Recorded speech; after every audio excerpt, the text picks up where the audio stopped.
Nakalabas na ng Philippine Area of Responsibility ang Super Typhoon Nando, ngunit isang tropical depression naman ang pumalit, sumalubong. At patuloy ang paggalaw sa kanlurang timog kanluran ng karagatan ng Pilipinas. Ayon sa pag-asa, napanatili ng bagyong Opong ang kanyang lakas habang patuloy na kumikilos sa direksyong west-southwest. Nasa ibabaw ito ng Philippine Sea patungo ng Eastern Visayas at Southern Luzon. Batay sa forecast ng pag-asa, posibleng maglandfall ang bagyong Opong sa Bicol Region sa Biyernes. Inaasahan tatawid sa bahagi ng Southern Luzon mula Biyernes ng hapon hanggang Sabado ng umaga. Maaaring lumabas na ang bagyo sa PAR sa Sabado ng gabi o Linggo pa ng umaga. Ulitong namataan sa layong 700 kilometro, silangan ng Mindanao. Taglay ang lakas na hangin 55 kilometro bawat oras malapit sa gitna. Ang pagbugso umabot naman ng 70 kilometers per hour. Posibleng itaas ng pag-asa ang signal number 1 sa Eastern Visayas at Bicol Region ngayong umaga. Kumustahin muna natin si Opong. Kasama na natin si Chanel Dominguez mula sa pag-asa. Ma'am Chanel, good morning. Magandang umaga din po sa inyo at magandang umaga din po sa mga taga-subaybay natin. Update po muna tayo dito po sa mga bagyo po nating binabantayan. So ito po si Nando ay tuluyan naman po palayo ng ating bansa. Kaya wala na rin po tayong nakataas na anumang tropical cyclone wind signal sa anumang parte po ng bansa natin. So punta po tayo dito kay Opong. Bahagya po ito nag-intensify at isa nang ganap po itong tropical storm.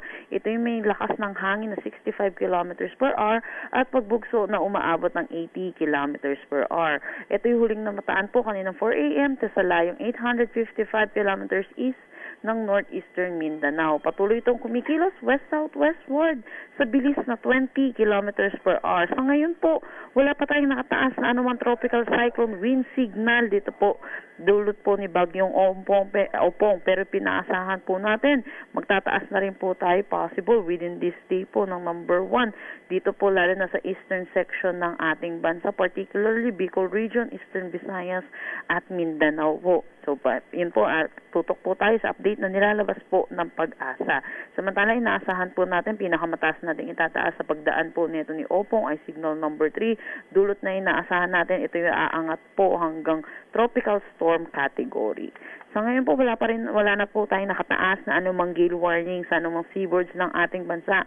Pero inaasahan po natin sa pagpalapit po nito ni Opong magkakaroon po ulit tayo ng gale warning. Sa ngayon, ayong araw inaasahan po natin pa rin yung epekto ng southwest monsoon lalo na dito sa Luzon at western section ng Visayas. Kaya asahan po natin yung mga paminsan-minsang bugso ng pag-ulan dito sa may Zambales, Bataan at Occidental Mindoro. For Metro Manila, nalalabing bahagi ng Luzon, magiging maulap po ang ating papawirin na may mga tsansa po ng mga pag-ulan ngayong araw. Pero hindi po natin nakikita yung intensity ng pag-ulan po natin katulad po ng mga nakaraang araw. So bahagya po tayo makakaranas na rin po ng pagkina. Pero dahil po, ito po nakikita po natin si Opong ay tatawid po ng ating kalupuan. So yung Friday po natin, yung pinaka-crucial day po natin, lalo na po dito rin sa Metro Manila, inaasahan po natin magiging maulan po at magiging makakaranas tayo ng malalakas na pangahangin. Yan po muna. Ibig mo sabihin, Ma'am Chanel, tama may direct hit si Opong sa Metro Manila? Yes po, kung babasihan po natin yung nilabas po nating truck, yes po, matakas po yung chance po na magkaroon po talaga sa tayo ng mga pag-ulan dulot po na kay Opong po. By Friday? Yes po, Friday. Pero inaasahan po natin kung magtataas po tayo ng signal dito po sa Metro Manila, possible po Thursday pa lang po. Anong speed niya ngayon? Sa ngayon po, 20 kilometers per hour. At least mabilis. Po at least mabilis, hindi masyado makakaipon ng tubig, ano ha? Opo. Oo. Teka muna, si Ragasa, nasan siya ngayon? Ayun po, papunta na po siyang Hong Kong. Hindi pa tumatama? Po.